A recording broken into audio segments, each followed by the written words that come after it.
It's the name of a famous method. In this method, you set goals for yourself on a daily or weekly. You start to put cross to the days on which you have reached your goal. You make a chain with these crosses and you don't give up. You don't break that chain. But you have a problem.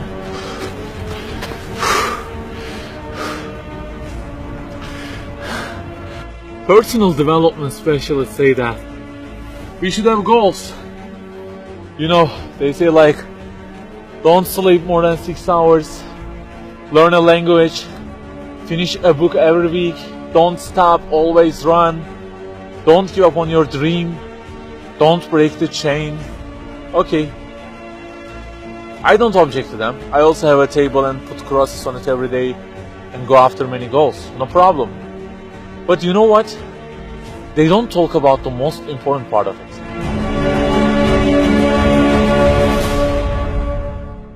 Let me give you a simple mathematical example. Try to imagine that you are adding numbers, and imagine that the numbers you have added up to this year is, for example, 35 in total, and you start from this year. For example, you will add 4 in this year, and then add 8 in next year, and it goes on. And there is an unknown time which counts down, and when it ends, you can't add any other number. Okay, you start the addition. Plus 4, plus 8, plus 7, plus 3. You add ambitiously, you keep adding and adding. Plus 6, plus 5, and okay, they say time is over. Then you realize that you have added the numbers into a giant parenthesis, and there is a zero multiplication at the end of it. It wipes out all the numbers you have added all those years, and the result becomes 0. Of course, you are disappointed. All your efforts have been wiped out by the 0. A regret arises inside of you. You say, I wish I had seen the whole picture at the beginning and realized that 0 and changed it with 1 before I started the addition. I think you got the point. Okay, guys, you may have goals for this year and afterwards. Learning a language, finishing a book every week, increasing your monthly income to $15,000, not sleeping more than 6 hours, etc. But for what? For what do we set goals exactly? Why don't we break the chain? If it is just for a more comfortable or a more respectable life, remember that all this will already be 0 with death. The death will wipe out all of them. The person who knows English will be equal with the one who doesn't know. The one who earns more will be equal with the one who earns less. The one who can reach his goals will be equal with the one who can't. So, if at the end of it, the death will 0 everything, so what is the meaning of adding more numbers with an ambition? It just increases the degree of the disappointment that you will feel. So the logical thing is seeing the whole picture at the beginning. In this life journey, which will end in an unknown time, my first job must be to prevent death from being 0. Well, can I really prevent death from being 0? I mean, since everything will leave my hands and will be lost, is there any other way that would transform them into something eternal? I mean, isn't there any kind of stamp for eternity that would impress all of the things that I possess and say, look, there is a seal on them and you can't wipe them out, okay? They will remain forever. The only one to say such a thing is the owner of the everything. And he says, كُلُّ شَيْءٍ هَالِكٌ.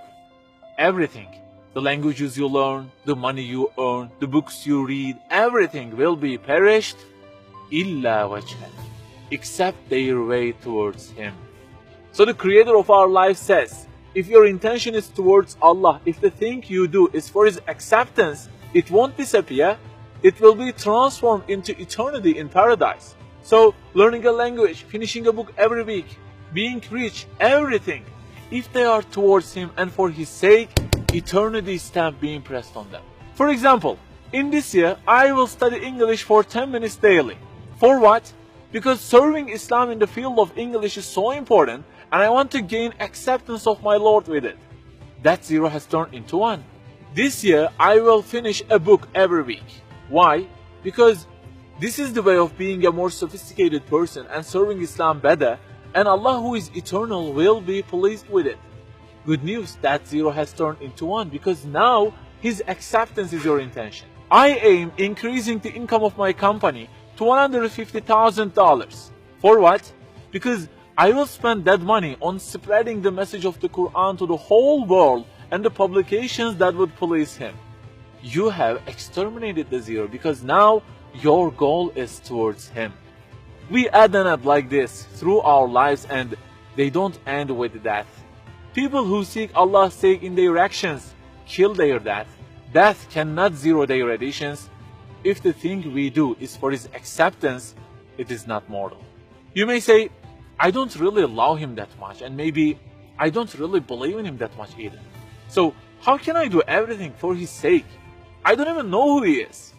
My brother or sister, that's the problem. You don't even know who he is. And actually it is our first job in this life. Recognizing him, that's the first step.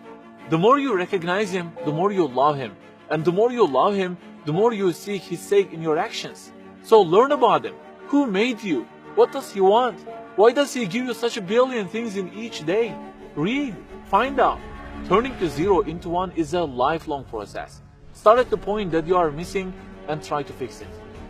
Like the specialists say, don't break the chain, but keep the chain to gain his acceptance. Run, but run to be eternal. An unknown time counts down, and before starting to add the numbers, the first thing you have to do is to remove that zero. Otherwise, everything you added will be wiped out.